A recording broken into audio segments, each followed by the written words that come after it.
오늘은 에베소서 6장 5절에서부터 9절까지 말씀을 봉독하겠습니다. 에베소서 6장 5절입니다. 종들아, 육체에 따라 너희의 주인 된 자들에게 두려워하고 떨며 단일한 마음으로 순종하기를 그리스도께 하듯 하라. 사람들을 기쁘게 하는 자들 같이 눈으로 섬기지 말고 그리스도의 종들로서 마음으로부터 하나님의 뜻을 행하여 선한 뜻으로 섬기기를 주께 하듯 하고 사람들에게 하듯 하지 말라. 어떤 사람이 무슨 선한 일을 행하든지 그가 매인자든지 자유로운 자든지 주에게서 바로 그것을 받을 줄을 너희가 아느니라. 너희 주인들아, 그들에게 같은 일들을 행하고 협박하는 일을 삼가라. 너희 주인도 하늘에 계시나니 그분께서 사람들의 외모를 중시하지 아니하시는 줄 너희가 아느니라. 9절까지 말씀을 봉독했습니다. 다시 한번 기도드리겠습니다.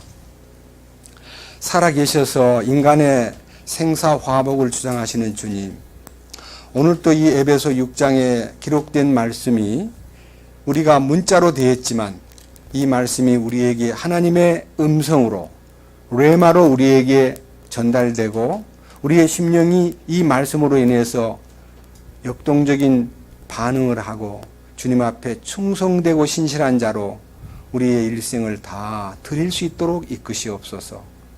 우리의 마음이 열리고 우리의 입이 열리고 이 진리의 말씀에 대해서 눈이 열리고 우리의 마음이 주님의 그 충만하심에 의해서 더 깊은 은혜의 보좌 앞으로 나아갈 수 있고 지성소의 참된 연합을 우리가 생활 속에서 체험할 수 있도록 이끄시옵소서.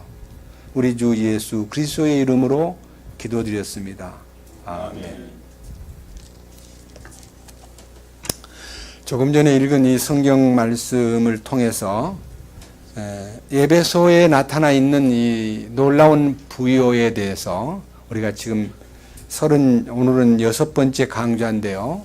제가 여러분 앞에 여러 번 선포했던 내용을 더듬어 보겠습니다.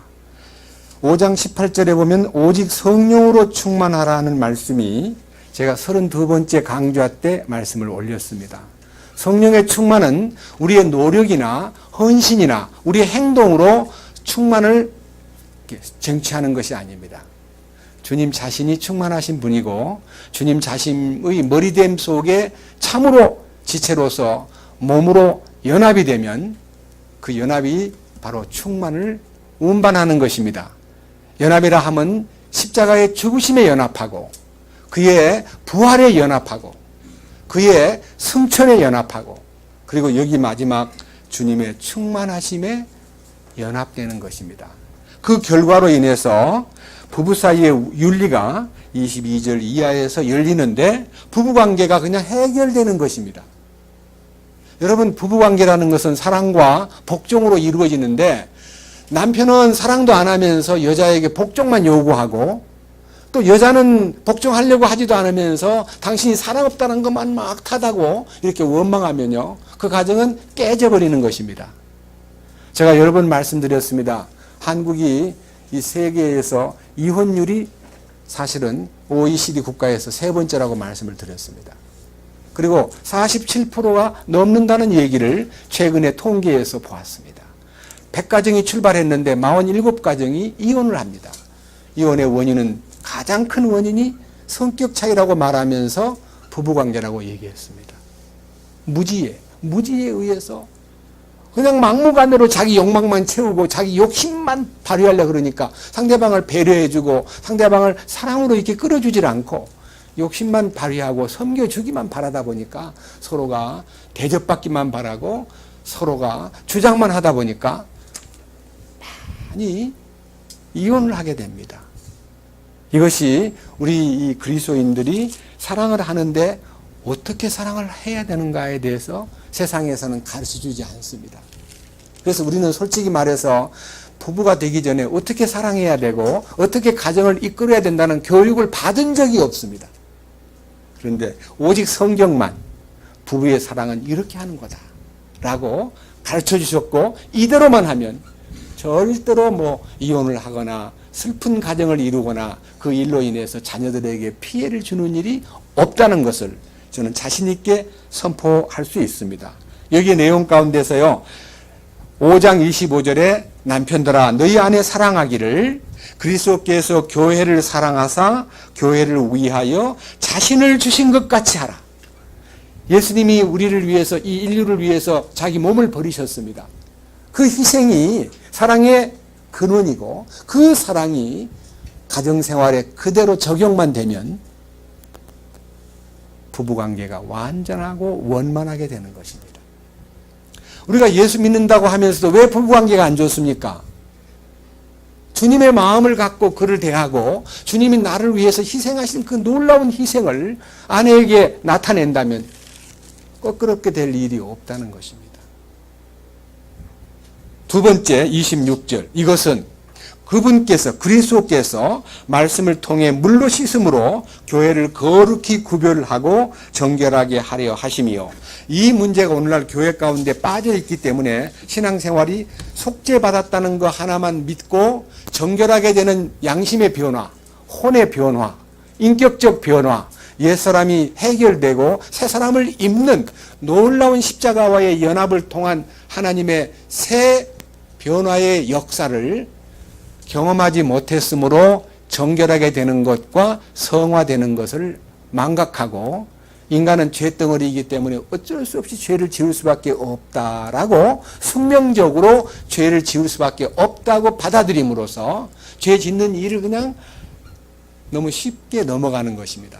그러나 하나님의 말씀과 진리가 그 속에 들어와서 생명의 DNA를 공급하면 그는 죄를 지을 수 없는 존재로 바꿔지는 것입니다. 이것이 정결하게 되고 거룩하게 되고, 그리고 말씀을 통해 물로 씻음으로 말미암아 완전히 변화되는 축복을 선포하셨습니다. 주님이 거기까지 우리를 이끌어서 27절의 말씀대로 영광스러운 교회로 자기 앞에 세워서 점도 없고 흠도 없는 신부로 맞이한다는 것입니다.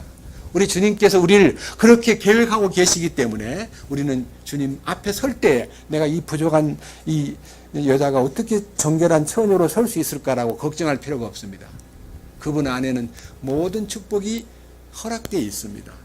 그러므로 이 놀라운 축복이 그리스도와 교회와의 관계를 일컬어 큰 신비라고 우리에게 밝혀주셨고, 이 큰 신비 안으로 들어간 사람, 이 큰 신비를 맛본 사람, 이 큰 신비를 참으로 체험한 사람은 6장 1절에 부부관계가 원만하니까 부모로서 자녀들을 어떻게 주님의 교육과 훈계로 양육하고 어떻게 주님 안에서 자녀들을 잘 교육시킬 것인가에 대한 지혜가 생기고, 그 부모 밑에서 자란 아이들이 믿음을 본받아서 부모님의 그 믿음 안에 사는 그 삶이 그 가정 안에 전통적으로 흐를 수 있다는 것입니다.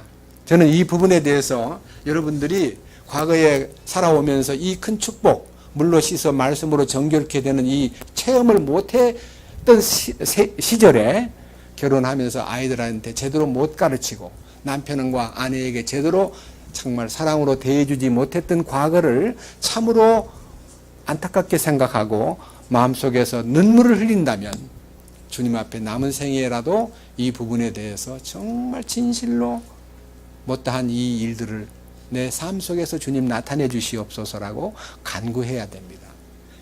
오늘까지 지금 얘기한 이 35번째까지 얘기는요, 이 부부관계는 주님의 십자가를 통해서 마음의 변화가 와야 회복이 되고 정상화되고, 그리고 이 가정의 자녀 교육이나 가정의 모든 환경은 어머니 아버지가 진리 안에 바로 섰을 때에 아이들도 그 진리 안에서 성숙하게 클 수 있다는 것을 이제 내적으로 이것을 밝혀 주신 것입니다.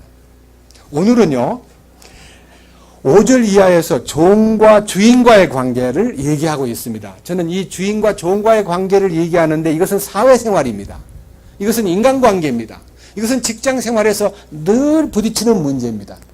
그런데 우리가 어떻게 해야 되냐면요. 5절에 보니까 종들아 육체에 따라 너희의 주인된 자들에게 두려워하고 떨며 단일한 마음으로 순종하기를 그리스도께 하듯 하라. 믿지 않는 사람 보고 예수같이 하라 그러면 뭐 알아듣지도 못하고 오히려 대들지만요. 예수님을 믿고 변화받은 사람은요. 직장의 상사를 주님 대하듯이 대하라는 그 원칙을 주님이 주셨습니다. 너무 놀라운 얘기잖아요. 우리가 감히 직장에 있는 윗사람을, 나의 상사를, 사장님이나 그 위하의 나의 윗사람을 주님을 섬기듯이 섬기고 단일한 마음으로 순종하라 그랬습니다. 그러니까 굉장히 이것은 본이 주님 안에서 이루어진 것이기 때문에 이거는 어려운 일이 아닙니다. 주님 안에서 아내를 사랑하고 주님 안에서 자녀를 양육하고 주님 안에서 직장에 나가서 상사를 존경하고 순종하는 겁니다. 밑에 보세요. 6절.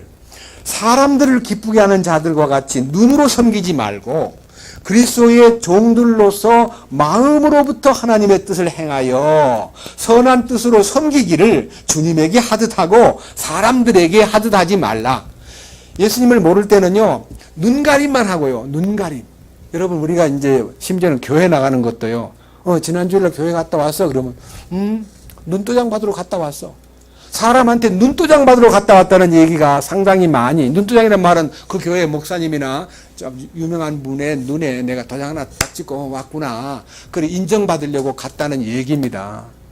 여기에 눈으로 섬기지 말고 그리스도의 종들로서 마음으로부터 하나님의 뜻을 행하여 선한 뜻으로 섬기기를 주님에게 하듯 하고 사람들에게 하듯 하지 말라.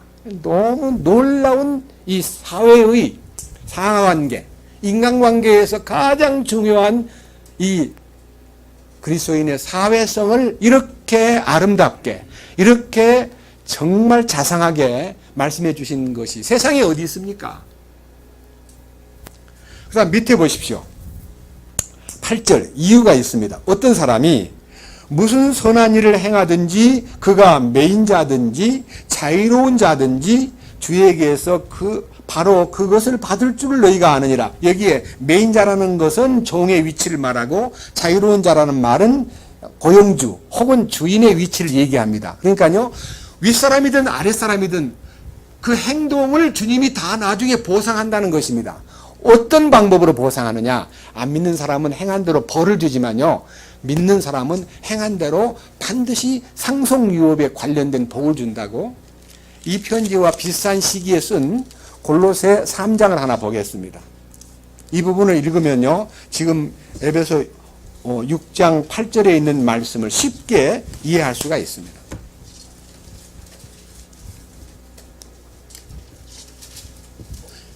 골로새서 3장 305페이지입니다. 바로 에베소서에서 몇 장 넘기면 나옵니다. 너무 멀리 가지 마십시오. 22절 종들아 육체에 따라 너희의 주인된 자들에게 모든 일에서 순종하되 사람들을 기쁘게 하는 자들같이 눈으로 섬기지 말고 오직 하나님을 두려워하여 단일한 마음으로 하라. 또 너희가 무슨 일을 하든지 마음을 다해 주께 하듯 하고 사람들에게 하듯 하지 말라. 그 다음 24절 너희가 상속유업의 보상을, 근데 마지막 날요 천연왕국 직전에요 상속유업의 보상을 베풀 때 직장에서 윗사람을 어떻게 대했느냐, 직장에서 네 아랫사람을 어떻게 대했느냐, 이 인간관계 사회생활에서 어떻게 네가 했느냐에 따라서 여기 24절에 너희가 상속유업의 보상을 주에게서 받을 줄을 아나니 너희는 주 그리스도를 섬기느니라. 그 다음 그러나 부당하게 행하는 자는 자기가 행한 부당한 일로 인하여 보응을 받고 거기에는 사람들의 외모를 중시함이 없느니라. 주님 오시는 날 우리가 정당한 보응을 받는데 그 대가를 반드시 행동에 따라 받는다고 말씀하셨습니다. 이 일은 너무 중요한 과제입니다. 저는요, 솔직히 말해서 이 성경을 보면서 주종관계에 대해서 얘기할 때요, 우리가 일반적으로 여기 기록된 이 주인 위치와 여기 나타나 있는 이제 종의 위치를요, 1세기로 돌아가 보면요, 주인은 자유인이고 종은 노예입니다. 그래서 여기에 종들아라고 기록되어 있는 성경이요, 이 성경이 번역되기는 100년 조금 넘은 시기에 노예제도가 없을 때 번역이 됐기 때문에 종들아라고 번역된 이 종의 얘기는요, 사실은 노예라는 단어입니다. 헬라어로요, 두울로스라고 돼요. 이게 바로 노예입니다. 그냥 그대로. 성경에, 이제 우리가 쓴 성경의 이 킹제임스에는요, 이 성경의 영문 번역이요, 그냥 종들아 할 때는 서번트라고 돼요. 서번트. 근데 원래 성경 내용에 들어가 보면요, 서번트가 아니고 슬레이브, 노예입니다. 노예.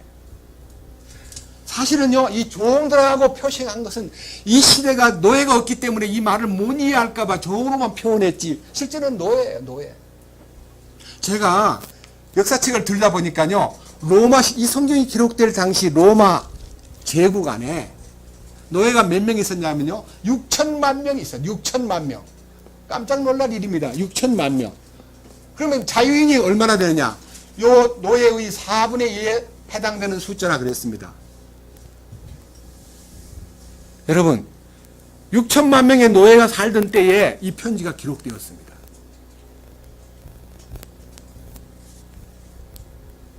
그래, 노예들에게 한 말이에요. 그럼 노예가 뭐냐? 종은 일하다가 막 마음이 안 편하고 주인한테 대해서 까다로움을 느끼고 저거 못됐다 하고 생각하면 도망가면 돼요. 그냥 나가면 돼요. 나 그만하겠습니다 하고 나가면 종은 자유롭게 그만둘 수 있어요. 노예는요, 소유물입니다. 자유가 없습니다. 선택권이 없습니다. 나갈 수도 없고 마음대로 할 수가 없습니다. 꾀를 부릴 수가 없습니다. 노예는 글자 그대로 주인의 소유물입니다. 이제 그런 사회에서요, 이 부분에 대해서 말씀을 쓰다 보니까요, 제가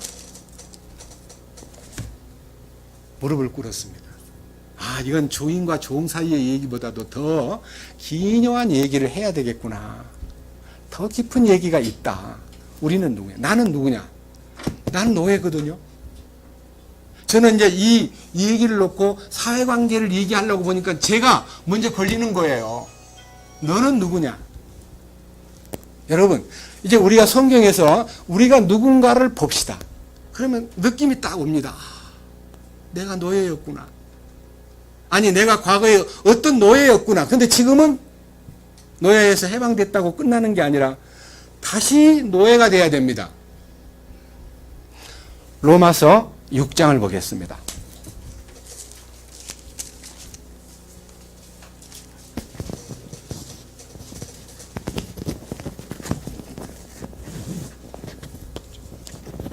로마서 6장.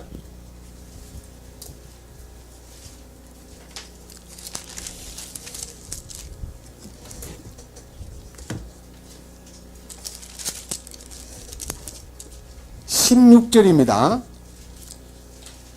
너희 자신을 누구에게 종으로 내주어 순종하게 하면 너희가 순종하는 그 사람의 종이 되는 줄을 너희가 알지 못하느냐? 혹은 죄의 종으로 사망에 이르고 혹은 순종의 종으로 의에 이르느니라. 그러나 하나님께 감사하리로다. 너희가 죄의 종이었으나 너희에게 전달된 교리의 그 틀에 마음으로부터 순종하고 이로써 죄로부터 해방되어 의의 종이 되었느니라. 여기에 죄의 종, 의의 종, 이 종이라는 단어가 둘로스, 노예입니다.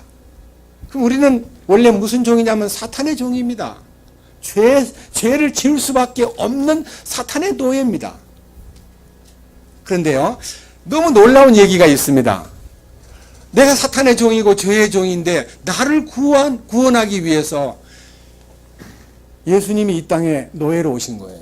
야, 이 부분을 딱 말씀에서 보고 난 다음에요, 이야, 우리 인간이 모두가 다 마귀의 종, 죄의 종으로 막 완전히 노예 생활을 하고 있는 것을 어떻게 하면 이들을 해방시킬 수 있을까? 그래서 예수님이 이 땅에 노예로 오신 거예요.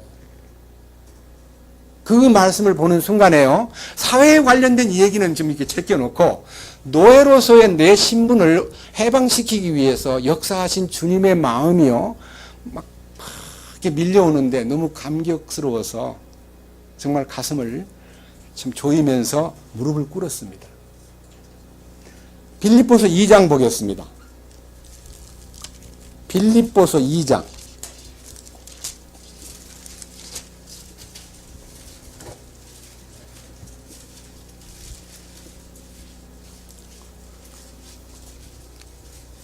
절 말씀 보겠습니다.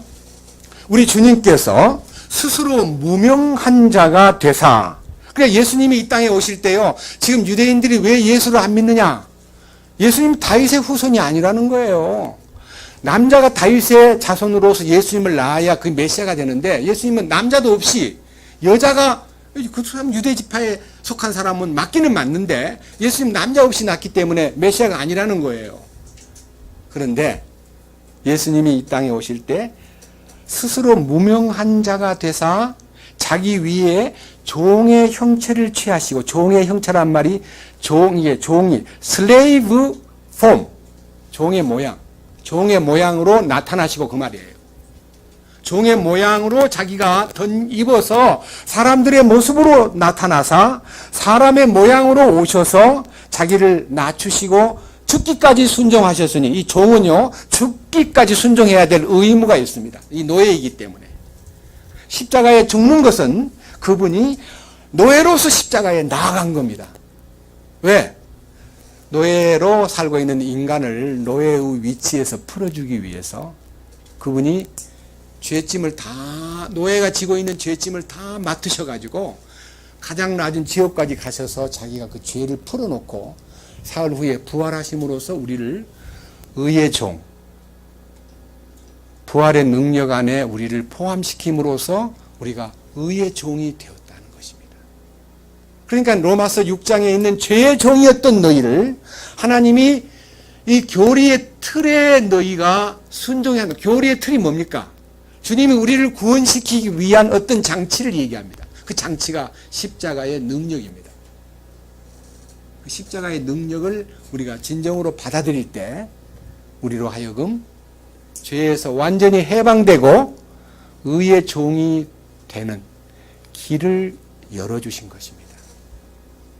이 엄청난 축복이 예수님이 친히 종의 형체를 취하시고 사람의 모습으로 나타나 죽기까지 자기를 순종하심으로써 십자가의 죽음이 그를 우리 인간의 모든 노예의 운명에서 해방시켜 주었는데, 첫 번째 노예 생활은 너무너무 잔혹하고 너무너무 답답한 노예, 꼼짝 못하는 노예였는데, 주님 안에 들어오면 그 주님의 의의 노예는요, 채찍질을 하거나 인간 이하로 자유를 빼앗거나 학대하는 주인이 아니시고, 여기 한번 보십시다. 에베소서 6장 9절입니다. 에베소서 6장 9절. 너희 주인들아, 여기서 말하는 주인이라는 단어도 굉장히 큰 의미를 갖고 있습니다. 제가 헬라어의 이 종과 주인과의 차이점을 찾기 위해서 주인이라는 단어를 좀 이렇게 가까이 가보니까요, 주인이라는 단어는 헬라어로 퀴리오스입니다. 퀴리오스라는 단어는, 주인이라는 단어는 영어로는 마스터, 로드 이렇게 되어 있습니다. 그런데 이 마스터, 로드라는 단어는요, 뜻이 좀 더 깊이 들어가 보면요, 뜻이 정복자, 승자, 소유주, 고용주, 지배자, 국가의 원수, 전부가 다 퀴리오스입니다. 여기서 놀라운 것은요, 한번 보세요. 밑에 6장 9절에 이렇게 기록되어 있는 말씀을 보시면 딱 구분이 됩니다. 너희 주인들아, 그들에게 같은 일들을 행하고 협박하는 일을 삼가라. 주인이라고 밑에 있는 하인과 노예를 협박한다는 말은 죽여버리겠다든지, 꺼져라든지, 죽일 놈이라든지 이렇게 막 상스럽게 협박을 해가지고 자기 마음에 안 들면요 막 욕하고 막 사정없이 저주하는 그 정도의 주인은 되지 말아라. 왜냐? 그들에게 같은 일들을 행하고 협박하는 일을 삼가라. 너희 주인도 하늘에 계시나니. 여기에 주인이 둘이 있습니다. 자세히 보세요. 그냥 성경책에는 우리 한글 성경에는요 이렇게 그냥 명조체로 주인하고 되어 있는 단어하고요 고딕체로요 주인이라고 되어 있는 단어가 있는데 이 단어는 영어로 마스터입니다. 근데 이 단어는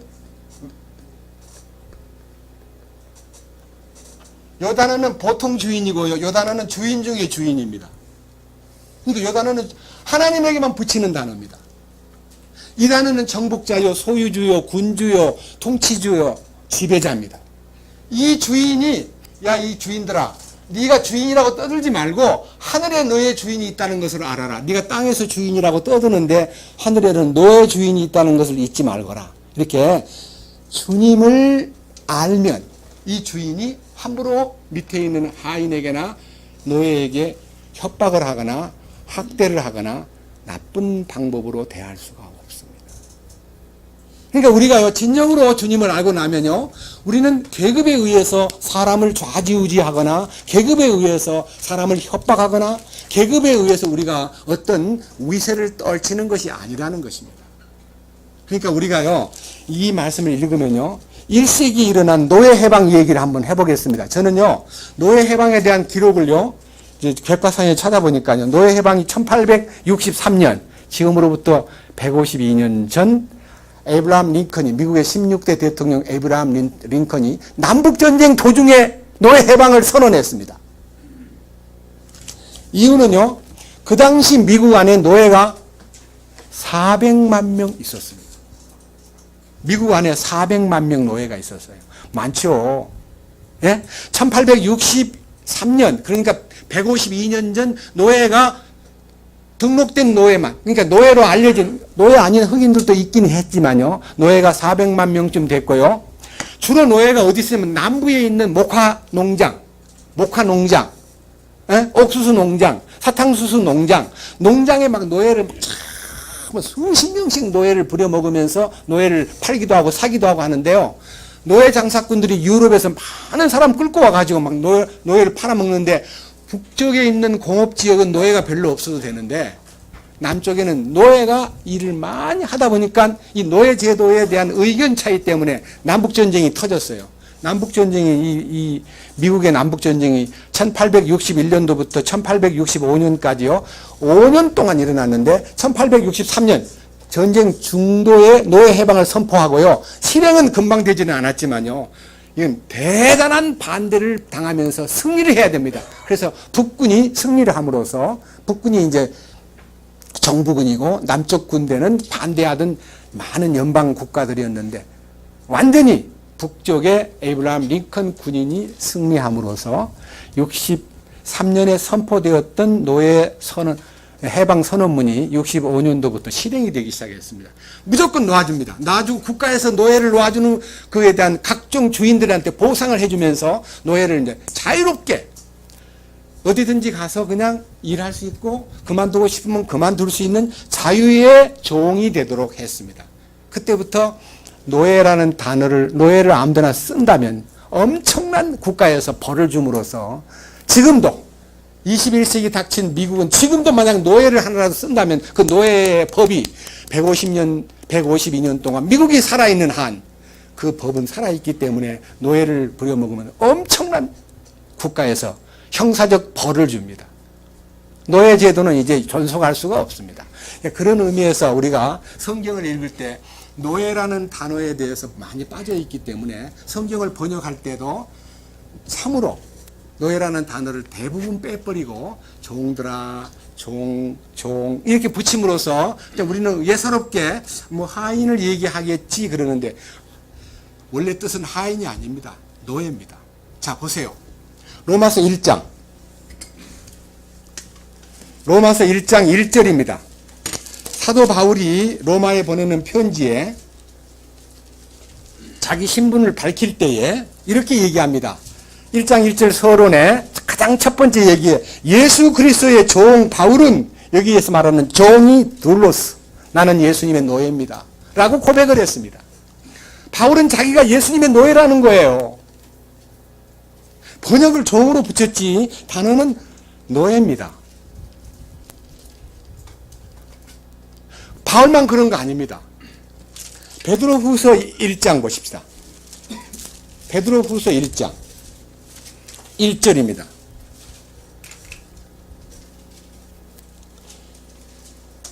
예수 그리스도의 종이며 사도인 시몬 베드로는 베드로 자신도 나는 예수님의 노예다. 그러면서 내가 사도로 임명을 받아가지고 이 편지를 쓰고 있다라고 하는 자기의 신분을 밝힐 때 나는 예수 그리스도의 노예라고 밝혔습니다. 주님의 제자들과 주님의 그 큰 권위를 받은 사도들이요, 자기를 노예라고 불렀습니다. 우리는 주님의 노예가 돼야 마땅하지 않겠습니까? 기분 나면 따라가고, 기분 안 나오면 안 따라가고, 바쁘면 안 따라가고, 일이 많으면 할 수 없고, 이런 건 노예 아닙니다. 노예는요, 자유가 없습니다. 하나 더 보십시다. 조금 앞으로 넘겨서 야고보서 1장. 야고보는 더 강조했습니다. 야고보는 자기가 예수님의 동생이긴 하지만요, 나는 예수님의 동생이다라고 쓰지 않고 하나님과 1장 1절 주 예수 그리스도의 종 야고보는 이 종 하는 종자가 여러분 성경에다가 노예라고 표시해도 됩니다. 노예입니다. 노예. 주의 사도들과 주님의 거룩한 일꾼들은 자기를 주님의 노예라고 불렀습니다. 그런 위치에 자기가 서니까요, 주님 앞에서 그 말씀 앞에 자유가 마음대로 할 수 있는 선택권이 없다는 것을 밝힌 겁니다. 이게 얼마나 놀라운 겸손이요, 얼마나 놀라운 믿음의 고백이겠습니까? 그런데 사도 바울의 간증을 한번 또 들어봅시다. 갈라디아서 이제 3장을 보겠습니다. 갈라디아서 3장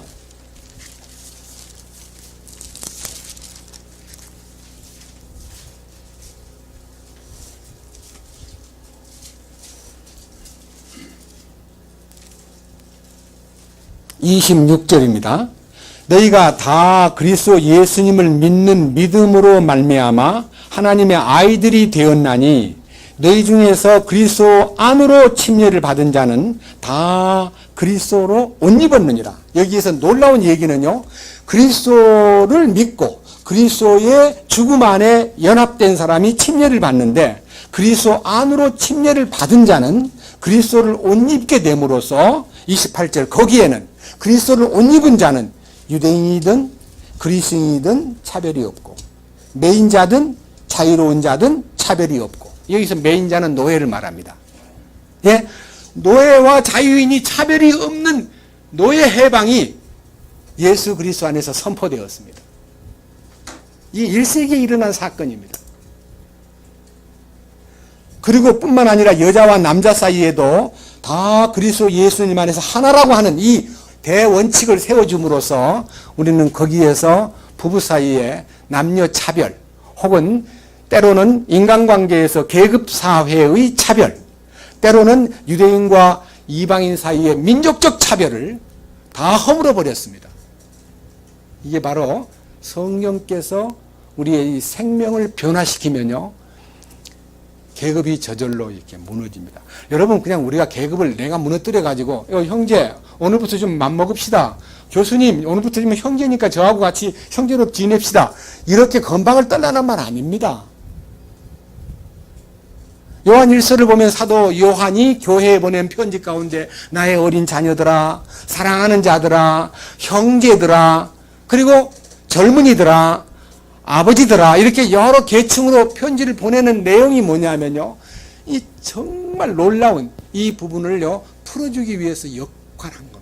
저는요, 이 계급이 타파되고 이 소위 말하는 인종차별이 깨져버리고 그 다음에 모든 사회 속에서 주님 안에서 하나가 되었다고 하는 이 대원칙을요 빌레몬서를 통해서 열어주셨는데요, 여러분 다시 한번 빌레몬서의 그 참된 의미를요 한번 읽어보겠습니다. 먼저 요한계시록 바로 앞에 빌레몬서 히브리서 바로 앞에 있죠.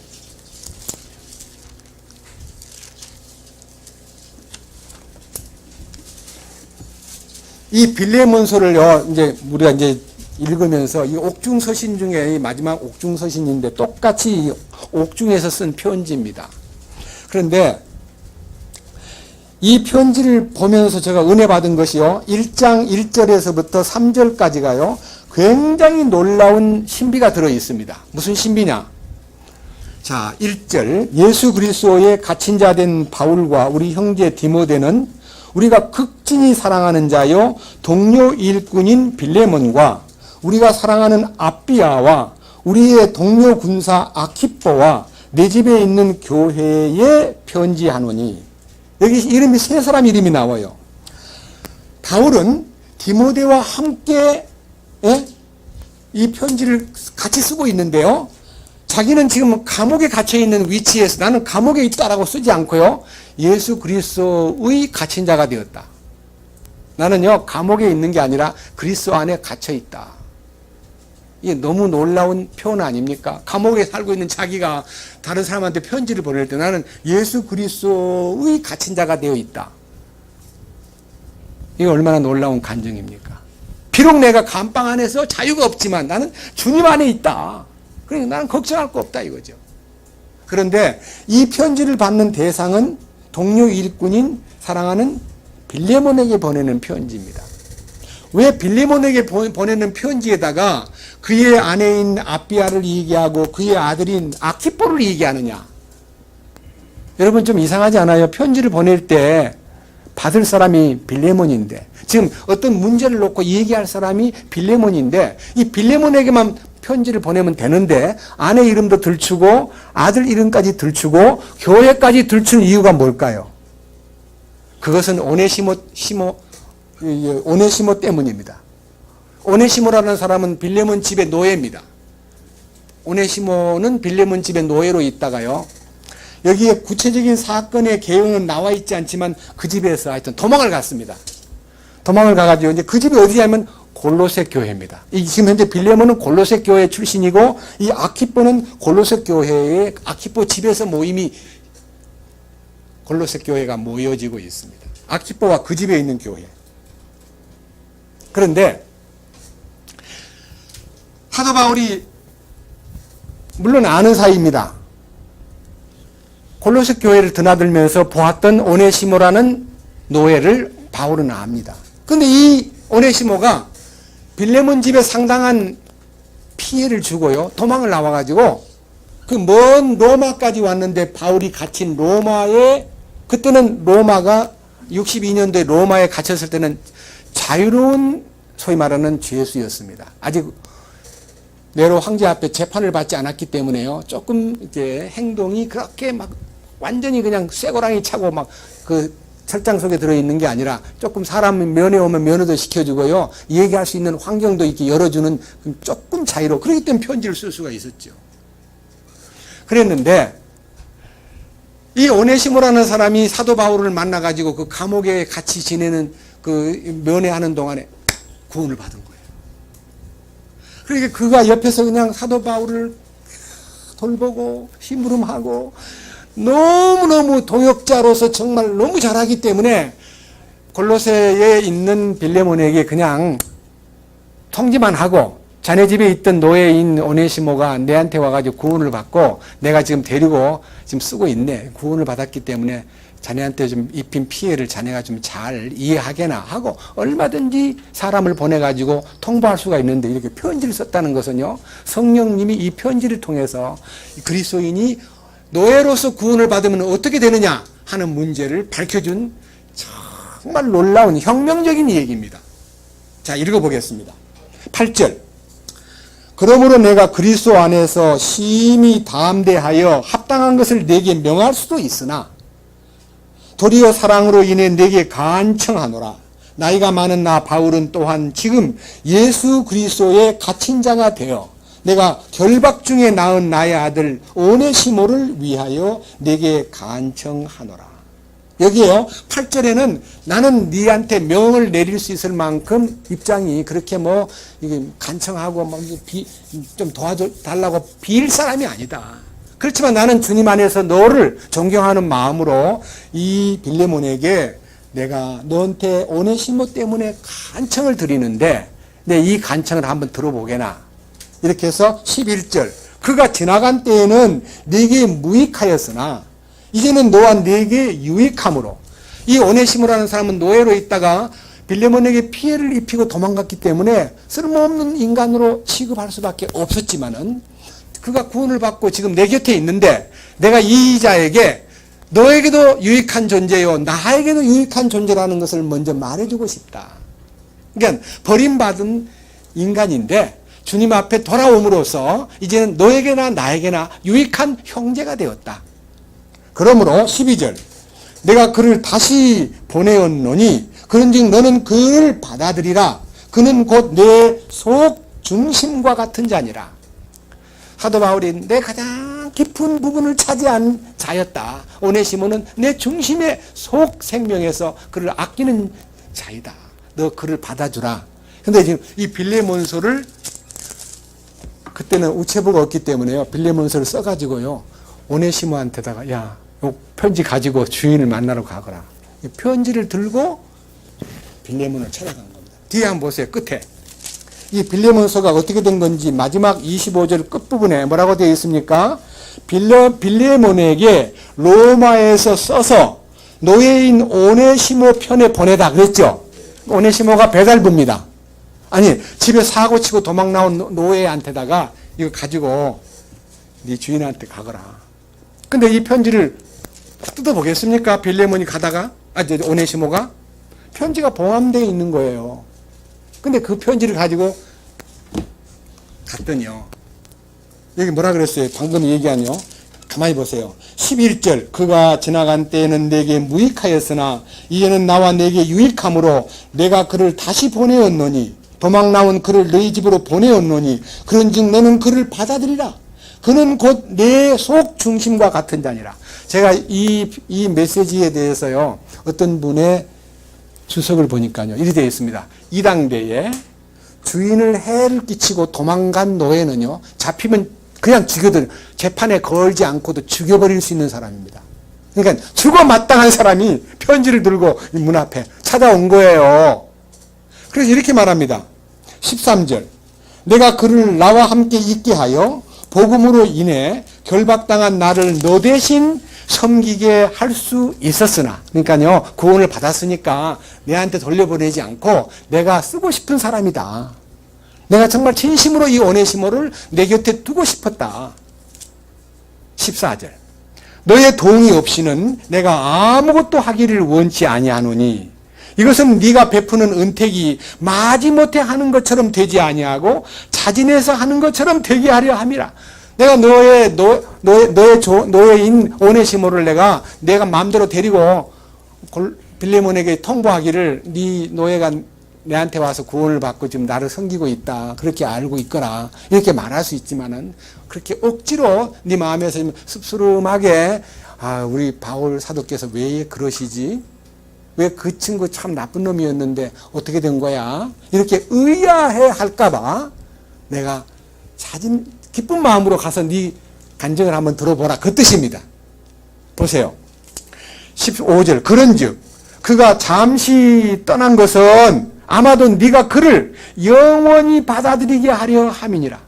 너에게서 도망 나올 때는 아주 기분 나쁘게 떠났지만은요, 너와 영원한 관계를 맺고 너와 그 사이에 완벽히 주인과 노예의 사이가 아니라 형제라는 것을 너한테 알게 해주기 위해서 돌려보내는 거예요.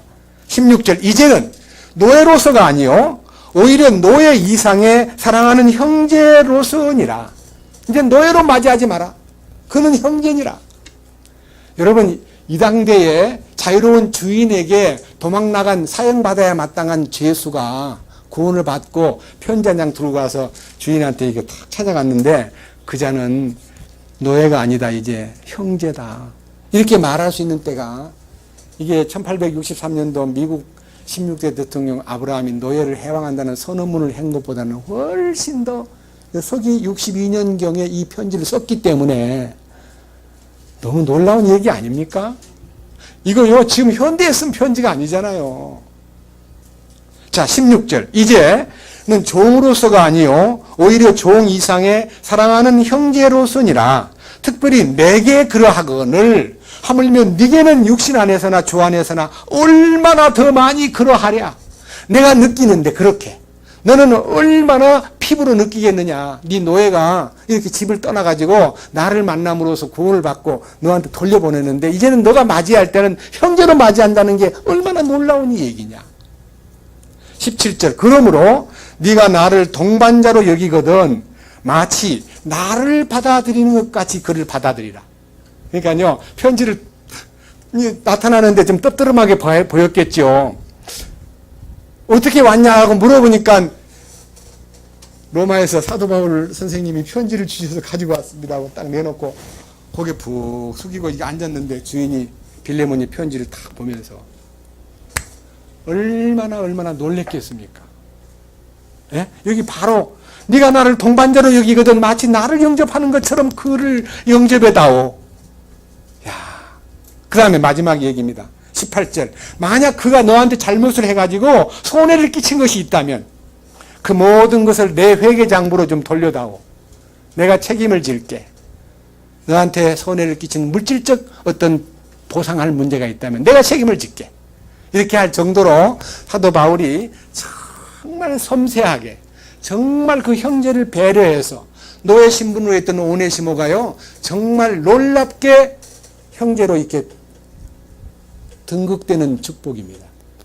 이것은 솔직히 말해서요, 한국에는 이런 제도가 있었습니다. 제가 어릴 때만 해도 머슴 알지요? 노비 아세요?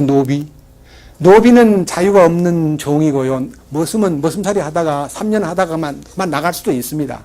돈 많이 주는 대로 옮길 수도 있습니다. 그러니까 머슴은 종이고요. 노비는 노예입니다.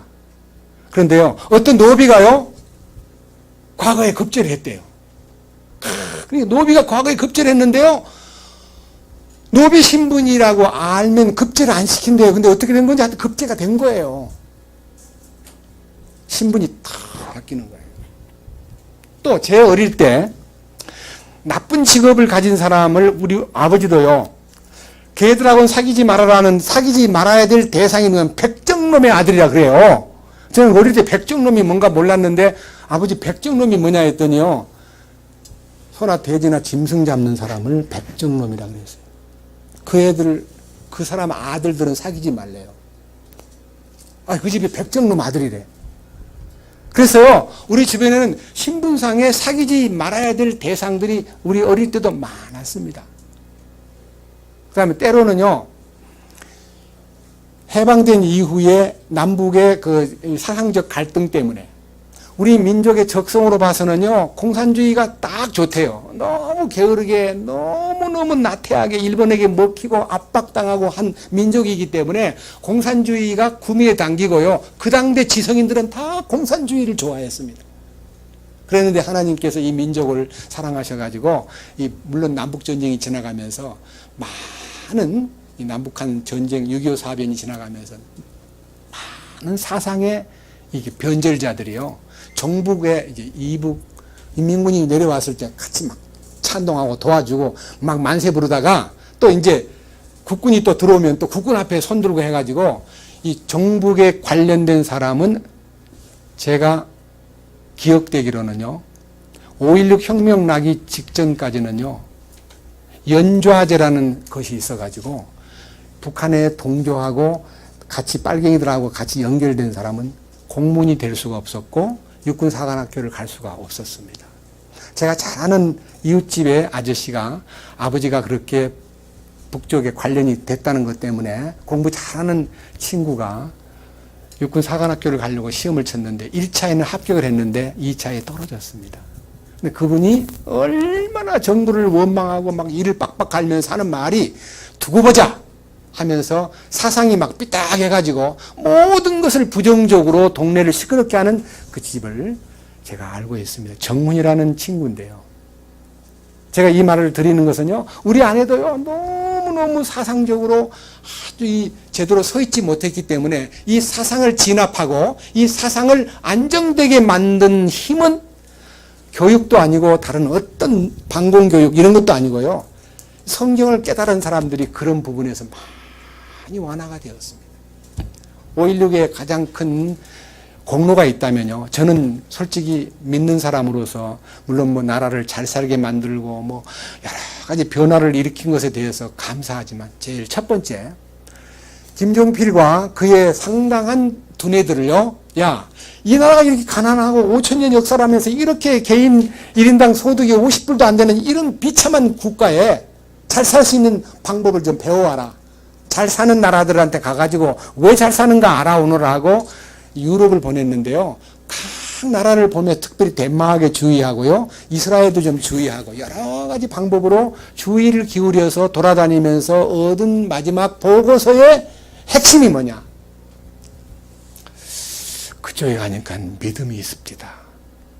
그 정신을 그 덴마크도 달가스라는 목사가 앞장서가지고 구름디비가 앞장서가지고 사상적으로 깨우쳐가지고 믿음이 있습니다. 그러니까 우리 민족들도 믿음을 갖게 합시다. 그래가지고 이 5.16 혁명을 일으킨 사람들의 국민 계몽 운동을 일으키면서 가장 자유롭게 푼 것이 기독교의 종교. 기독교라는 단체만 아니라 종교를 그냥 확 풀어가지고 마음껏 이 믿음에 개방을 시키도록 노력한 것으로 인해서 한국 땅에 일치월장 장수해가지고 왕성하게 커져가지고 세계를 누빈 것이 통일교입니다. 통일교가 그때부터 큰 힘을 발휘했습니다. 전도관도 마찬가지입니다. 중간에 이제 망가졌지만 이 기독교가 1,000만 명이 넘을 만큼 70년대, 80년대 이 두 세대 속에요. 엄청난 기독교 인구가 불어났습니다. 양적으로는 어마어마하게 부흥이 됐습니다. 지금 이제 우리가 알고 있는 이렇게 놀라운 영적 말씀을 통해 물로 씻어 그 다음에 우리를 완전히 변화시켜가지고 영광스러운 주님의 신부가 되도록 꾸미는 성별에 대해서 가르쳐주지 않았기 때문에 조금 문제가 있긴 하지만요. 상당히 많은 기독교 인구가 불어나게 되었습니다. 그러나 이제는 이제 질적으로 혹은 내적으로 이런 놀라운 정말 노예가 구원을 받으면 형제로 인정이 되고 그리고 뭐 출세해서 높은 자리를 차지하니까 저놈이 백정놈 자식인데 저놈이 노비 아들인데 라고 손가락질하면서 약간 욕하는 그런 거 말고 어떤 신분이었다 할지라도 예수님 안에서 십자가의 능력 안에 들어와서 하나가 되면 신분상에 완전히 변화가 되는데 얼마만큼 변화가 되냐 하면요. 에베소 2장을 보겠습니다. 이 변화된 위치에서 서 있는 축복을 2장 11절입니다. 에베소서 2장 11절 그러므로 기억하라. 너희는 지나간 때에 육체로는 이방인이요 손으로 육체 행한 할례를 받아 할례자라 불리는 자에 의해 무할례자들이라 불리던 자들이라. 그러니까요 이방인이면서도 무할례자라는 참으로 무시당하는 이 무할례자라는 말의 별명은 개 같은 돼지 같은 인간이라 그런 식입니다. 개와 돼지처럼 취급을 받았습니다.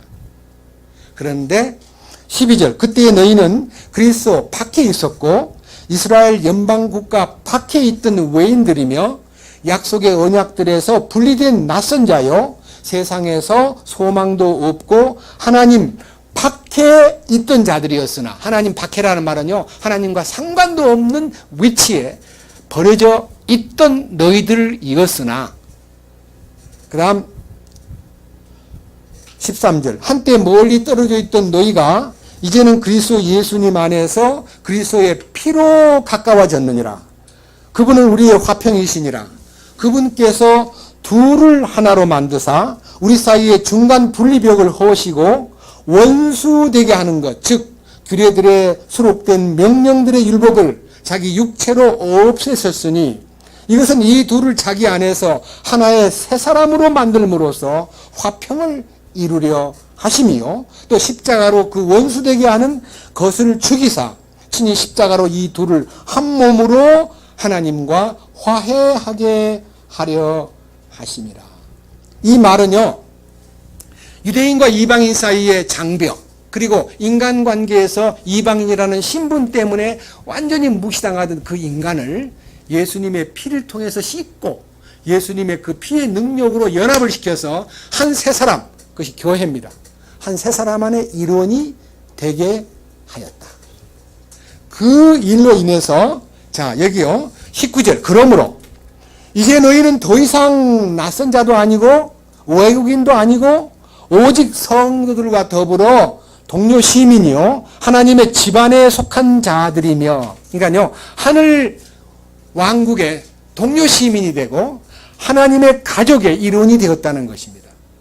이게 오늘날 우리가 진정으로 이 교회가 하나님의 아버지를 한 분 모시고 있는 가족이라는 연대 의식이 있으면요, 이렇게 교회가 분열되고 뭐 네가 옳고 네가 틀리고 이런 말을 할 수가 없습니다. 저는 제가 너무 우리에게만 구원이 있는 것으로 알고 우리만이 최고의 어떤 으뜸된 교회라고 생각하면서 그 세월 속에서 30년을 그냥 완전히 굳어있던 사람입니다. 근데 지금 이렇게 자유를 얻고 나서 이렇게 말씀을 여러분 앞에 선포하면서도요, 안타까운 것은요, 너무 장벽이 높다. 이 믿는 사람들 안에 너무너무 생각들이 다르다. 이것에 대해서 안타까운 마음은 없지 않지만요, 주님께서 주님의 뜻이 이제 어느 날 정상적으로 열리면요, 이 교제의 폭이 훨씬 더 넓어지리라고 믿습니다. 저는 진심으로 이런 모든 하나님이 완벽하게 만들어 놓은 이 축복의 영역 안으로 들어왔기 때문에 우리가 아까 말한 대로 성령으로 충만하면 가정이 회복이 되고 부부 사이가 회복이 되고 부모와 자식 간의 관계가 열리고 그 다음에 사회생활 가운데 우리가 어떤 위치에 나아가더라도 우리가 어떻게 살게 되냐 그러면요, 여러분 이렇게 살게 된다는 걸 잊지 마십시오. 성경 안에 구원받고 사회에 나가서 이렇게 달라져야 된다는 점을 성경에서 밝혔습니다. 두 군데를 보겠습니다. 하나는 디모데 전서입니다. 디모데 전서 6장 1절입니다.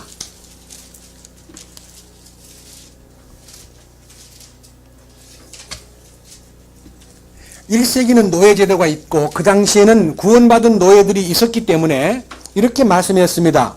멍에 아래에 있는 종들은, 그러니까 다시 말하면 주인에게 매여 있는 노예들은 다 자기 주인들을 모든 존경을 받기에 합당한 자로 여길지니 이것은 하나님의 이름과 그분의 교리가 모독을 받지 않게 하려 함이라. 노예 신분에서요, 자기 일만 하고 다시 말하면 눈으로 보이는 데서 그냥 일하는 척 하다가 안 보이면 게으름 피우고 주인 욕하고 그런 노예가 진정으로 네가 구원받은 사람이라면 그 노예의 위치에서, 고린도전서에 보면요, 노예의 위치에서 해방되려고 발버둥 치지 마라. 그 위치를 지키면서 그 주인을 감동시켜라. 이렇게 기록되어 있습니다.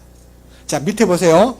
종이 노예 위치에서 자기 주인을 존경하는데 주님을 하나님의 이름과 그분의 교리가 모독을 받지 않게 하라. 때로는 2절 믿는 주인이 있는 자들은, 그러니까 여기서 말하는 구원받은 주인을 모신 노예들은 그들이 그가 형제라고 생각해서 그들을 얕보지 말고 오히려 더 잘 섬길지니라. 이는 그들이 신실하고 사랑받는 자요 은택에 참여하는 자이기 때문이라. 이것들을 가르치며 권면하라. 이 디모데는 디모데 전서와 디도서와 디모데 후서 이 내용은요, 목회의 편지입니다. 교회 안에서 이렇게 정치를 해야 된다고 하는 목회의 편지인데, 너희 교회 안에 노예가 교회에 나온다든지 믿는 그 구원받은 형제가 주인으로 있는 분이 온다면 그들 둘 사이에서 차별이 없도록 서로 잘 섬기고 사랑으로 잘 순종하고 믿는 형제라고 해서 얕보거나 소홀히 여기지 않도록 해라 가르쳤습니다. 우리는 지금도요, 제가 알고 있는 바로는요, 제가 이제 믿는 사람들이 모여서 일하는 일터에서 일을 많이 해봤습니다. 그런데 거기에 믿지 않는 사람이 기술자 한 사람 딱 들어오면요, 믿는 사람은 스스로 생각하기를 우리는 굿이다, 구원받은 씨다. 그 사람은 구원 안 받은 사람이니까, 구원 안 받은 사람은 이시예요. 이방인이니까 이시.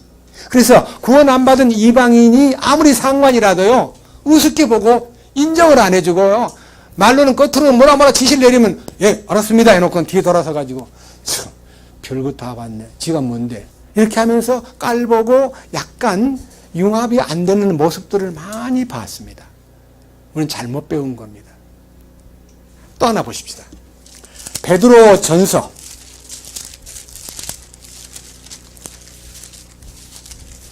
베드로 전서입니다. 2장.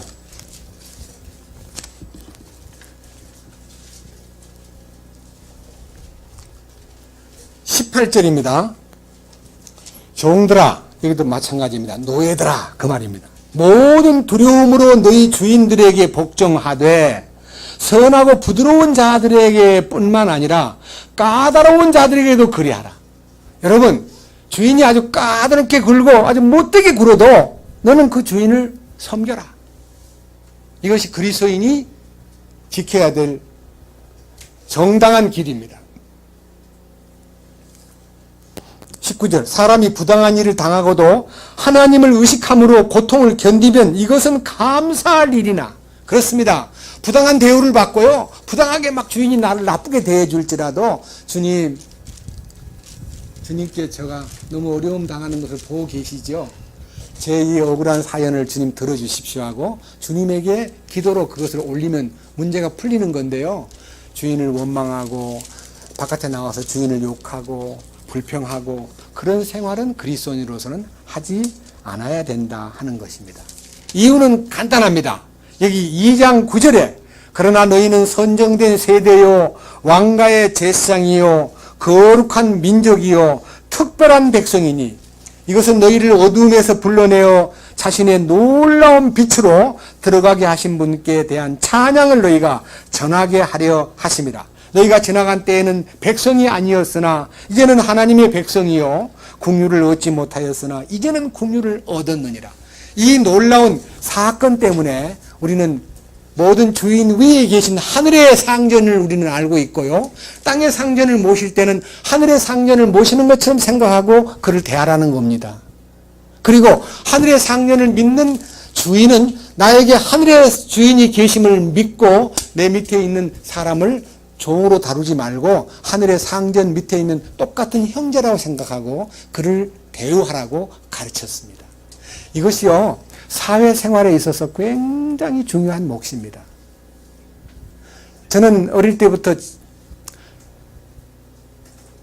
지금 60이 넘을 때까지요, 직장 생활을 그냥 이렇게 존경받는 위치, 남한테 이렇게 결제해주고 남한테 사인해주는 위치에서 지냈고 남한테 가서 결제받을 수 있는 자리에서 일하지 않았습니다. 그러다가 지금은요, 가장 낮은 데서 일을 하고 있습니다. 처음에는요, 제가 이걸 내가 감당하겠나 하고 느꼈는데요, 주님이 이렇게 말씀하셨습니다. 평생 너는 존경받고 대우받고 이게 접대받는 위치에서 살았으니까 이제 남은 인생 섬기면서 살거라. 그래서 제가 섬기는 삶에 대한 훈련장으로 지금 조그마한 점포에서 손님들 오면요, 진짜 왕 대접하고 신발도 신겨드리고 손잡고 걸음걸이도 가르쳐드리고, 그래서 그분들을 섬기는 것이 힘들고 역겨운 게 아니라 너무 감사합니다. 왜냐? 저는 주님의 노예이기 때문입니다. 저는 마음에서 그렇게 확신을 얻었습니다. 나는 주님의 노예로 살다가 주님 만날 때 주님이 충성한 결과를 따라 내게 보상해 준다는 약속을 믿었기 때문에 그 일에 대해서 조금 더 역겨운 생각이 없습니다. 주님 배울 때 어떻게 만나야 되냐면요, 이렇게 이 세상에 사는 동안 주님의 노예로 살기 위해서 우리에게 맡겨진 탤런트가 있는데 그 탤런트를 어떻게 사용해야만 주님이 이쁘게 보고 나중에 그 영광에 동참하도록 인도하시느냐는 답이 마태복음 24장과 25장에 나와 있습니다. 보시겠습니다. 마태복음 24장.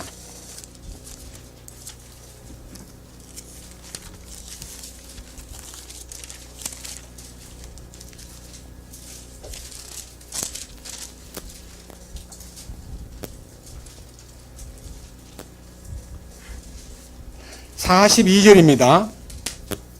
그러므로 깨어 있으라. 어느 시각에 너희 주가 올지 너희가 알지 못하느니라. 여기 말하는 너희 주가 올지라는 이 주는요, 퀴리오스, 아까 말한 대로 우리 주님이 바로 우리의 상전이시고 우리의 주인 되시는 분이다 하는 것입니다. 깨어 있으라는 주인의 요구입니다. 43절. 그러나 이것을 알라. 만일 집주인이 도둑이 어느 경점에 올 줄을 알았더라면 깨어 있어 자기 집이 뚫리지 않게 하였으리라. 왜 깨어 있어야만 되느냐? 주님 오실 때 주님께서 도둑같이 온다고 말씀하셨기 때문입니다. 도둑은 예고를 하고 오는 게 아니라 자고 있을 때 나타난다는 거예요. 그러므로 44절. 너희도 준비하고 있으라. 너희가 생각지 않는 시각에 사람의 아들이 오느니라. 우리 주님 오시는 것은요, 생각도 안 하던 순간에 나타난다는 거예요. 자, 그러니까요, 우리 주님이 언제 오실지 모르는 우리가요, 요즘에 인터넷에 들어가 보면요, 2015년이 대단히 중요한 해다. 주님 오실지 모른다고 지금 예언한 사람 많습니다. 속지 마십시오. 2015년 안에 주님 오신대요. 어쩌면 9월 달에 오신대요. 그런 말에 속지 마십시오. 45절. 그런즉 깨어있고 준비된 종은 누구냐 하면요, 그런즉 자기 주인으로부터 그의 집안 사람들을 넘겨받아 다스리며 제때에 그들에게 양식을 나누어 줄 신실하고 지혜로운 둘로서가 누구냐. 그러니까 주님이 보실 때 신실하고 지혜로운 노예가 누구냐. 만약 그 주인이 그렇게 한 것을 볼 때에, 그렇게 하고 있는 것을 볼 때에 그 종이 복이 있도다. 진실로 내가 너에게 이르노니 주인이 그를 자기의 모든 재산을 맡을 치리자로 삼으리라. 주님이 이 잃어버린 지구를 되찾아가지고 이 지구를 자기의 수하에다가 통치하실 때 자기의 모든 통치권을 위임하고 치리자로 만들 대상이 되려면요, 꼭 무슨 교회에 충성해야 된다, 그거 아닙니다. 여러분 집안에서, 여러분 일터에서, 여러분이 만난 사람들하고 어떻게 주님의 마음으로 주님의 노예로서의 위치를 지키느냐가 중요하다는 것입니다. 여러분 절대로 교회에다가 충성을 강요하는 것만 갖고는 충성 아닙니다. 밑에 보십시오. 47절. 진실로 내가 너에게 이르노니 주인이 그를 자기의 모든 재산을 맡을 치리자로 삼으리라. 그러나 그 악한 종이 마음속으로 이르기를 내 주인이 오는 것을 늦추시는구나 하며 자기 동료 종들을 때리고 술 취한 자들과 함께 먹고 마시기 시작하면 그가 그를 기다리지 않는 날 그가 알지 못하는 시각에 그 종의 주인이 와서 그를 잘라내고 위선자들과 함께할 그의 몫을 그에게 지정하리니 거기서 슬피 울며 이를 갈미 있으리라. 여기에 중요한 얘기는요, 깨어있는 종과 그 다음에 준비하고 있는 종은요, 신실하고 지혜로운 종으로서 주님에게 인정을 받지만 여기에 악한 종은 세상의 친구하고 빠져가지고 술 취하고 그리고 자기 동료 종들을 핍박하는 종이라 그랬습니다. 여러분, 우리 모두가 다 주님의 노예들입니다. 근데 우리끼리 살고 있는 이 주님에게 충성스럽게 살고자 하는 사람을 핍박하는 무리가 이 땅에 있다는 것입니다. 안 믿는 사람이 핍박하는 게 아니라 믿는 사람들끼리 막 욕하고 이단으로 만들고 서로 저주하고 이런 일들이 소위 말하는 기독교 내부 안에 많이 번져 있습니다. 그런데 주님께서 보십니다. 그가 주님을 기다리지 않고 준비하지 않고 있다가 갑자기 주님이 나타나면 그는 위선자로 취급을 받고 그가 받을 몫이 지정되어 있다는데 이 몫이 무슨 몫이냐 하는 거예요. 예? 잘못되게 살던 악하고 게으른 종의 몫이 있다는 것입니다. 25장 보겠습니다. 25장 14절 이하에는요, 왕국은 먼 나라로 여행을 떠나면서 종들에게 자기 재산을 맡긴 어떤 사람과 같으니 종의 능력에 따라서 5달란트, 2달란트 혹은 1달란트를 나누어 주었다. 그 다음에 19절을 보니까 오랜 시간 후에 종의 주인이 나타나서 그들하고 계산을 하는데 이거는 결산입니다. 넘겨보십시오. 20절. 이에 5달란트 받은 자는 5달란트를 더 가지고 와서 이르되 주인이여 주께서 내게 5달란트를 맡기셨는데 보소서 내가 그것들 외에 5달란트를 더 벌었나이다 하매 그의 주인이 그에게 이르되 잘하였도다. 선하고 신실한 종아, 네가 적은 것에 신실하였은즉 내가 너를 많은 것을 다스릴 치리자로 삼으리니 너는 내 주인의 기쁨에 참여하라 하니라. 저는요, 우리의 이 신앙의 달란트에 대해서요, 이 달란트를 운영하는 것을 어떻게 운영해야 되느냐. 여러분, 주님 주신 이 달란트가 어떻게 나를 이끌어 가느냐는 것이 참 중요한데, 저는 이 달란트 비유가 마태복음 5, 6장에 있는 주님의 명령이라고 봅니다. 가만히 생각해 보세요. 주님의 명령이 뭐냐면요, 예를 들면 가장 민감한 반응을 하는 성경 중에 10계명에 살인하지 말라. 여러분, 살인하지 말라는 계명을 누가 감히 믿는 사람이 살인을 하려고 대듭니까? 살인하지 말라는 말은 당연히 그럼 살인하지 말아야지 이렇게 지키고, 그럼 어떻게 믿는 사람이 사람을 죽여? 이렇게 말할 수 있지만은요, 주님이 왕께서 말씀하시기를 네가 옛 계명에 살인하지 말라는 말을 들었느냐?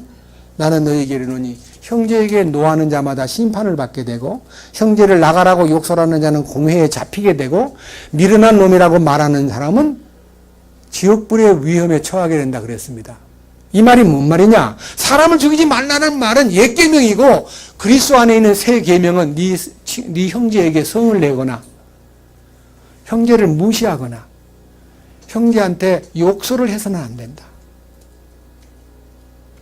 이것이 우리의 숙제입니다. 그럼 우리가 주님 앞에 예 알았습니다. 형제한테 절대로 성질 안 내고 형제를 욕도 안 하고 형제를 바보 같은 형제라고 취급 안 하고 무시 안 하겠습니다라고 아무리 안 하려고 그래도요, 무시당할 만한 존재가 나타나면 나도 모르게 무시가 되고 나도 모르게 뭐 저런 게 다 있어. 정말 저거 참 미련하네. 저런 바보 같은 놈이 어디가 있어? 이렇게 말할 수 있다 이거예요. 그러니까 그 말을 듣고 우리는 주님 알았습니다가 아니라요, 주님 나는 할 수 없습니다. 나는 할 수 없습니다.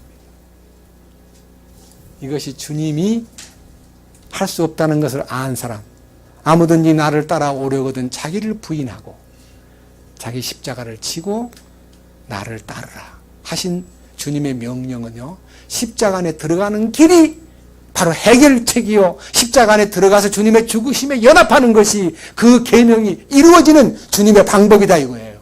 나는 할 수 없기 때문에 주님이 달란트를 이루시는 겁니다. 타고난 달란트가 나를 주님 교회 안에 충성되게 만드는 것이 아니라 타고난 달란트든 어떤 재능도 주님 앞에 쓸모없는 것으로 내게 유익된 모든 것을 배설물로 여기고 해로 여기면 그리스도를 얻고 그 안에서 발견되려 함입니다 라고 하는 간증이 나의 간증이 되어야 되는 겁니다. 또 있습니다. 6번째 계명, 간음하지 말랍니다. 너는 간음하지 말라는 말을 들었느냐? 나는 너에게 말한다. 여자를 보고 음욕을 품는 자는 마음이 이미 간음하였느니라. 여러분이 살아있는 이 인성이 살아있는 한, 육체의 욕망이 살아있는 한, 예쁜 여자를 보면 나도 모르게 마음이 동하고 더 한번 쳐다보게 되고 나도 모르게 마음에 음욕이 스쳐가는데 이걸 어떻게 막습니까? 그러니까 뭐라고 해야 돼요? 안 하겠습니다. 그런 여자가 지나가면 눈을 감겠습니다. 그런 여자가 생각이 들면 혀를 깨물어 버리겠습니다. 그럼 됩니까? 불가능합니다. 주님, 나는 할 수 없습니다. 내 속에는 죄가 꿈틀거리고 있습니다. 나는 부정한 죄인입니다. 나는 부정한 생각 속에 빠져 있습니다. 주님이 해 주시옵소서.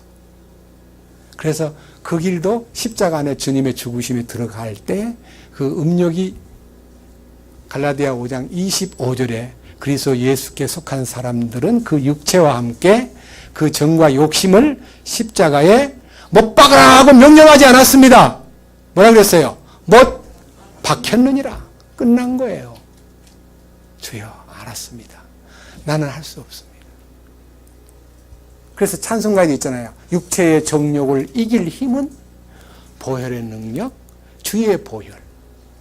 그 어린 양의 피가 나를 그 정욕에서부터 해방시키는 능력이지 내 노력과 내 어떤 각오가 그 계명을 이루는 게 아닙니다. 그러니까 이 달란트의 계획이라는 게 이 성취라는 게 뭐라 그래야 되냐면 선하고 신실한 종아 네가 적은 것에 신실하여 쓴즉 하는 말은요, 나는 아니라고 말하는 것이 사실 굉장히 어려운 일인데 주님의 크심을 알면 나는 아니라는 것이 보이는 거예요. 이사야가 아무리 대언자였지만은요, 주의 영광스러운 거룩한 보좌를 보았을 때 화로다 나여 망하게 되었도다. 나는 입술이 부정한 사람이요, 입술이 부정한 사람들 속에 거하면서 만왕의 왕을 배웠음이니 나는 죽어야 마땅합니다 라고 고백했을 때 제단의 숯불이 천사를 통해서 날아오더니 자기 입술에 이걸 딱 대어주면서 이 숯불이 내 입에 닿았은 즉 내 죄가 사해졌고 내 모든 더러움이 깨끗해졌느니라 그랬습니다. 제단 숯불이 뭡니까? 십자가잖아요. 십자가, 제단 숯불. 제단에다가 나무 올려놓고 제물을 불태우면 숯불이 남잖아요. 그 숯불이 주님의 죽으심의 흔적입니다. 십자가의 능력입니다. 그것이 내 입에 닿으면, 내가 체험을 하면 나는 사라지고 주님의 거룩만 나타나는 것입니다. 그것이 거룩을 이루는 마태복음 5, 6, 7장 내 아버지의 온전하심 같이 너희들도 온전하라는 명령이요, 이 달란트 비유에서 나는 할 수 없습니다. 주님이 하셔야만 됩니다. 그래야만 이제 이렇게 말합니다. 23절 마태복음 24장 23절 2달란트를 받은 사람이 또 2달란트를 남겼다 그러니까 주인이 이르되 잘하였도다 선하고 신실한 종아 네가 적은 것에 신실하였은즉 내가 너를 많은 것을 다스릴 치리자로 삼으리니 너는 내 주인의 기쁨에 참여하라 하셨습니다. 어떻든 간에 똑같이 대우를 받습니다. 근데 이 마지막 사람 한번 보십시오. 24절 그 뒤에 1달란트 받은 자가 와서 이르되 주인이여 당신은 엄한 사람이라 뿌리지 않는 데서 거두고 흩뿌리지 않는 데서 모으는 줄 내가 알았으므로 내가 두려워하여 가서 당신의 달란트를 땅속에 감추었나이다. 보소서 거기에 당신의 것이 있나이다. 그러니까요, 하나님께서 주신 달란트를요 땅속에 묻었다는 말이 뭔 말입니까? 땅이 뭐예요? 세상에 그냥 방치해버린 거예요.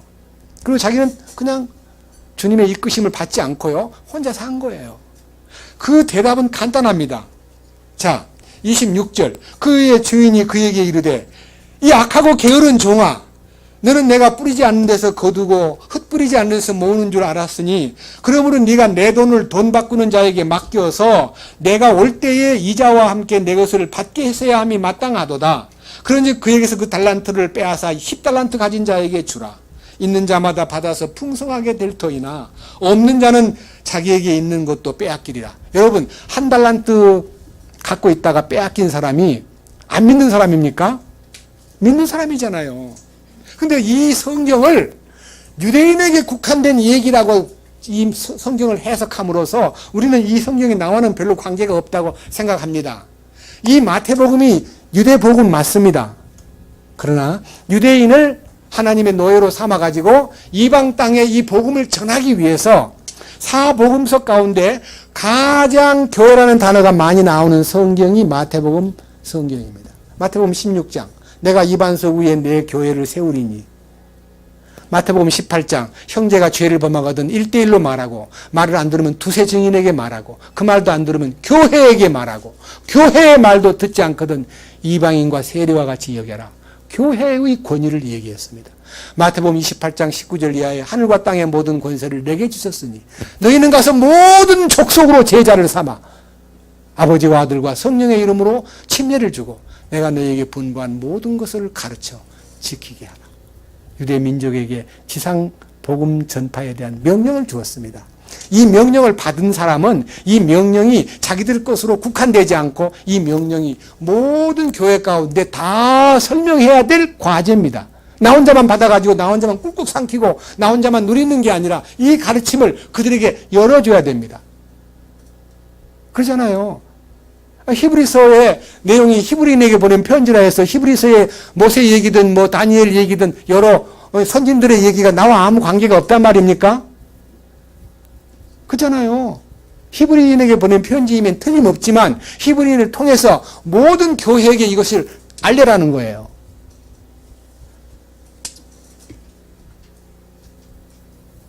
이게 너무 놀라운 얘기입니다. 자, 1달란트를 땅에 묻어두었다가요 주님 앞에 책망 듣는 사람 얘기를 보십시오. 예? 30절 마태복음 24장 30절 뭐라고 되어 있습니까?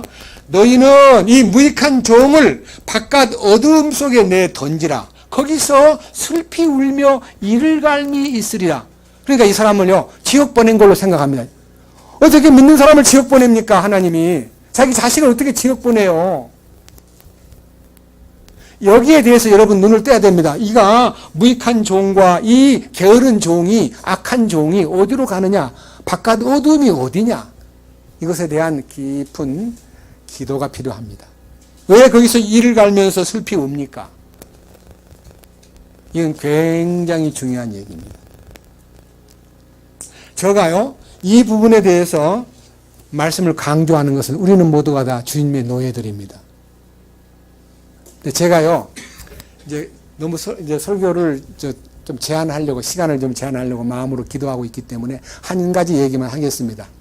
열왕기하 5장에 이제 얘기만 들으십시오. 나만 장군이라는 시리아 군대에 아주 굉장히 공로를 세운 장군이 나병이 들었습니다. 이 사람이 너무 괴로움을 느끼고 아무리 약을 쓰고 아무리 방법을 동원해도 안 나으니까요. 막 고민하고 있는데 이스라엘 땅에서 포로로 잡아온 젊은 소녀가 그 집에서 일을 하는 아이로 있는데 그 아이가 하는 말이, 처녀가 하는 말이, 우리 장군님이 이스라엘 땅에만 간다면 병 낫는 것 문제가 없는데, 이렇게 이스라엘 땅에 그 나병을 낫게 해줄 의사가 있다는 거예요. 그러니까 이 말을 들은, 이 말이 여자의 노예의 얘기인데도 그것이 크게 들려가지고 그 얘기가 이제 사모님이 옮겨가지고 나만 장군이 왕 앞에 가서 왕이시여, 제 이 병을 낫게 할 분이 이스라엘에게 있답니다. 기회를 주십시오 했더니 그래. 왕이 친서를 써가지고요. 나의 사랑하는 장군 나만을 당신 나라에 유명한 의사가 있다는 말을 들었어. 낫게 해서 돌려보내주시오. 부탁합니다 하고 편지를 보낸 거예요. 그 편지를 들고 왕궁으로 간 거예요. 왕궁에 가서 왕한테다 편지를 딱 내놓으니까 왕이 막 너무 놀래가지고, 야, 그 시리아가 그때는 강대국이었거든요. 야, 이거 시비 걸어가지고 우리를 해코지 하려고 이거 큰 빌미를 잡는 게 아닌가 하고 막 왕이 막 그들을 보는 앞에서 막 옷을 막 찢고 막 어떻게 된 거야 하고 막 벌벌 떠는데 이 얘기를 엘리사가 들었습니다. 그래서 게하시를 보내가지고 그 사람 나한테로 보내세요. 그래서 그 장군이 이제 엘리사가 있는 곳으로 도단성 쪽으로 싹 오고 있는데요. 맞이하러 가지도 않고 게하시를 보내가지고 우리 대언자께서 말씀하시기를 요단강 물에 내려가서 7번 목욕을 하랍니다. 그러면 깨끗해진대요. 하고 이게 전가를 딱 하니까요. 나만 장군이 팍 불이 났습니다. 내 생각에는 적어도 내가 그래도 왕이 보낸 참 특사인데 내한테 무슨 안수를 해준다거나 기도를 해준다거나 뭔가 도움을 줄 줄 알았는데 아니 요단강에서 목욕을 7번 하라고 우리나라는 요단강보다 더 좋은 강 많아. 가자. 하고 막 성질이 나가지고 탁 돌아서려고 그럴 때 옆에 있는 노예. 장군님, 더 어려운 일을 하라고 명해도 실천을 해야 될 장군님께서 그 목욕하는 건 뭐가 그렇게 어렵다고 못하십니까? 해보고 안 되면 어떻게 하더라도 한번 해보세요. 네 말이 맞다. 해보자. 그리고 이제 말을 돌려가지고 요단강에 데려가서 목욕을 7번 하고 나니까요. 그 살이 어린아이 살처럼 깨끗해졌더라 그럽니다. 노예도요. 그런 노예가 필요한 거 아닙니까? 저는요. 너무 멋진 노예라고 딱 마음에 떠오르는 거예요. 야, 그 불신하는 나만 장군이 막 돌아가지고 막 그런 쌍놈 자식들이 막 나를 막 어디 목욕을 해라고 더러워서 이렇게 할 사람인데 옆에 있던 종이요. 그것도 혼자가 한 게 아니더라고요. 여럿이 했어요. 여럿이. 열왕기하 5장 잠깐 보고 마치겠습니다. 열왕기하 5장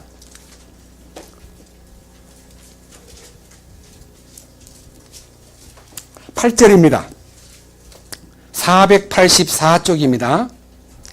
하나님의 사람 엘리사가 이스라엘 왕이 자기 옷을 찢었다는 것을 듣고 왕에게 사람을 보내어 이르되 왕이 어찌하여 왕의 옷을 찢었나이까?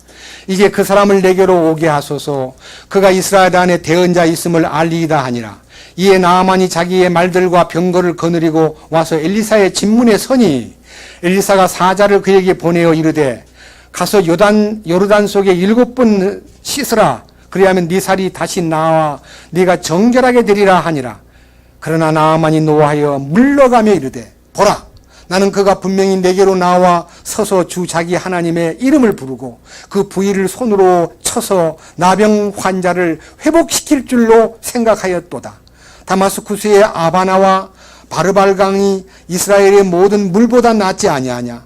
내가 거기서 씻으면 정결하게 되지 아니하랴 하고 이에 돌아서서 분노하며 떠나가니 그의 종들이 가까이 나와 그에게 말하여 이르되 내 아버지여, 만일 대언자가 주인에게 명하여 어떤 큰 일을 행하라 하였더라면 주인께서 그 일을 행하지 아니하셨으리이까. 그런즉 하물며 그가 주인에게 말하기를 몸을 씻어 정결하게 되라 하매리이까 하매. 이에 그가 내려가서 하나님의 사람의 말대로 요르단 속에 7번 몸을 담그니 그의 살이 다시 나와 어린아이의 살같이 되고 그가 정결하게 되었더라. 여러분, 놀라운 얘기 아닙니까? 여러분, 이런 종이 하나 있다면 얼마나 좋겠어요. 우리가 이 노예의 이 나만 장군이 막 불신이 막 헛구쳐가지고 화가 나가지고 어찌할 바를 모를 때요. 아유, 더 어려운 일을 시켜도 하실 수 있는데 왜 그걸 못합니까? 한번 해보십시다. 몸으로 한번 실행을 해봅시다. 이렇게 해서 나만 장군을 요단강 물로 내려가게 만든 그 종들, 숨은 이름도 없는 그 종들이 우리에게 시사하는 바가 큽니다. 우리는 주님의 노예들입니다. 우리는 이 땅에 불신이 꽉 찬 사람들에게 어떻게 하면 주님의 명하신 명령을 그들에게 알게 해서 그 문둥병이 낫게 된 것과 똑같은 이 영적 나병을 앓고 있는 수많은 사람들을 주님의 명령 안에, 요르단이라는 말은요, 낮아진다는 뜻입니다. 낮아진다는 말은, 요르단이라는 것은 낮아진다는 말은요, 가장 낮아진 길은 빌립보 2장 5절 이하에서 자기를 낮추시되 죽기까지 낮추셨으니 십자가로 가는 길입니다. 우리 모두가 다 십자가로 안내하는 나만 장군의 노예와 같은 역할을 우리 남은 일생에 해야 됩니다. 나만 알고 나만 좋고 나만 천국 가는 거 아닙니다. 정말 불쌍한 우리 주변에 있는 나병든 나만보다 더 불쌍한 죄인들이 죄의 나병을 앓고 있으면서도 아무런 의식도 없이 달려가는 그들을 요르단강에 내려가십시오. 낮아지고 낮아지는 십자가로만 가면 당신의 병이 다 낫습니다.